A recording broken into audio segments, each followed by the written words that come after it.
بالتالي لدينا كرة مسلحة هنا طالت على محمد خالد وتصل الآن في منتصف ملعب المباراة. استلام لعمر سيكو، تغيير الاتجاه من الجانب الأيمن، انطلاقة عن طريق عبد الرشيد والعطية الثاني. يا الله يا الله يا الله، يعوض ما أهدر قبل قليل ويسجل الثاني للأهلي.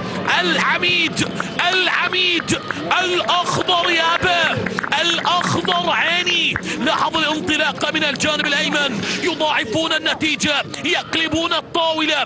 قلتها وأكررها بأن هذا الرجل عبد الرشيد عندما تكون الكرة بأقدامه عليك أن تنتظر شيئا جديدا. والتمرير إلى نويد يا عيني يا نويد يا يابا.